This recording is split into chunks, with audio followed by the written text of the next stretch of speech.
नमस्कार. इझी कुकिंगमध्ये आपलं स्वागत.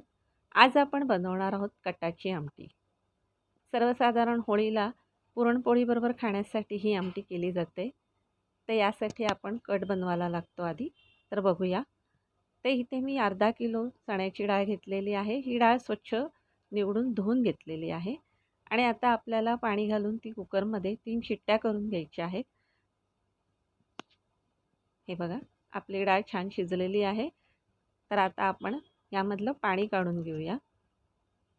चाळणीमध्ये आपण ही शिजलेली डाळ घालूया आणि यामधलं पाणी आपण खाली पातेलं ठेवलेलं आहे त्यामध्ये आपण हे पाणी काढून घेऊया.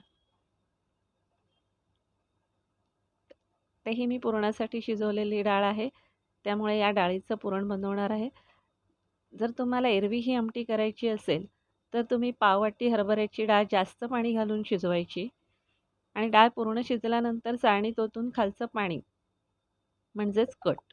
हे बघा, हे पाणी म्हणजे हा कट. तर हे पुरणाबरोबर जेव्हा आपण पुरणपोळीसाठी ही डाळ शिजवतो तेव्हा ही घट्ट असते. बघा, छान मऊसूत शिजलेली आहे. थोडीशी डाळसुद्धा आपण यामध्ये घालून घेऊया दाटसरपणा येण्यासाठी. तर आता आपल्याला यामध्ये फार पाणी घालायची गरज नाही आहे. तर आपण आता यासाठी लागणारा मसाला बनवून घेऊया. तर इथे मी तव्यावर थोडंसं 1 चमचा तेल घेतलेलं आहे आणि यामध्ये दालचिनीचा तुकडा, स्टारफूल आणि थोडंसं तमालपत्र. तर 1 मोठा कांदा चिरून घेतलेला आहे उभा. कांदा आपल्याला इथे चांगला परतून घ्यायचा आहे. कांदा कच्चा नाही आपल्याला परतायचा आहे. तर साधारण काळपट कलर येईपर्यंत आपण हा परतून घ्यायचा आहे. हे बघा, आता त्यामध्ये आपण 2 ते 3 चमचे सुकं खोबरं घालून घ्यायचं आहे किसलेलं. तेही आपल्याला कांद्याबरोबर छान परतून घ्यायचं आहे. थोडेसे धने,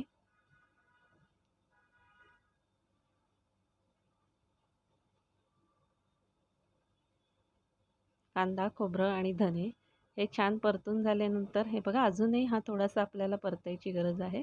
आता त्यामध्ये आपण 4 लसणाच्या पाकळ्या आणि थोडंसं आलं हे घालून घेऊया. गॅस बंद करून आपण आता हे मिक्सरला आपल्याला वाटून घ्यायचं आहे. थंड झाल्यानंतर त्यामध्ये थोडीशी कोथिंबीर घालून घेऊया आणि मिक्सरला आपण थोडंसं पाणी घालून बारीक पेस्ट करून घेऊया. हे बघा, हे आपलं वाटण तयार आहे. यामधलं 1 ते 2 चमचे कटाच्या क्वांटिटीप्रमाणे आपण वापरणार आहोत इथे. आता आपण 2 चमचे तेल घालून, तेल गरम झालं की त्यामध्ये आपल्याला फोडणी करून घ्यायची आहे. तर सर्वप्रथम आपण मोहरी घालून घेऊया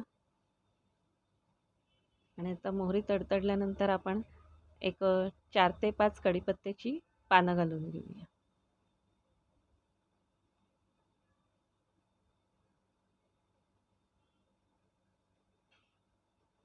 थोडासा पाव चमचा आपण हिंग घालूया. त्यानंतर आपण हे वाटण केलेलं आहे ते इथे मी 1 मोठा चमचा घातलेला वाटणाचा. थोडीशी हळद आणि 1 चमचा लाल मिरची पावडर. तुम्हाला जर लालसर कलर हवा असेल तर तुम्ही हळद नाही घातली तरी चालेल. तर हे मसाले आपण छान परतून घ्यायचे आहेत तेल सुटेपर्यंत कडेने. त्यामध्ये मी आता अर्धा चमचा काळा गरम मसाला टाकलेला आहे. थोडंसं पाणी घालून आपण हे मसाले थोडेसे शिजवून घेऊया आणि त्यानंतर आपण हा जो कट आहे हा घालून घेऊया. छान कलर आलेला आहे आमटीला. थोडंसं पाणी घालूया आणि आता आपल्याला ही आमटी छान उकळून घ्यायची आहे.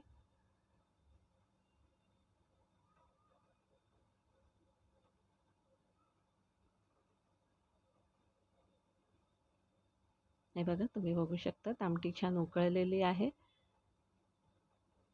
चवीपुरतं मीठ घालूया आणि पुन्हा याला थोडी उकळी येऊ देऊया. ही आपली गरमागरम कटाची आमटी तयार आहे. पुरणपोळीबरोबर ही आमटी छान लागते. तर या पद्धतीने तुम्ही या होळीला नक्की करून बघा. आणि तुम्हाला जर ही रेसिपी आवडली तर तुम्ही लाईक करा, कमेंट्स करा आणि तुम्ही जर माझ्या चॅनलला सबस्क्राईब केलं नसेल तर सबस्क्राईब जरूर करा.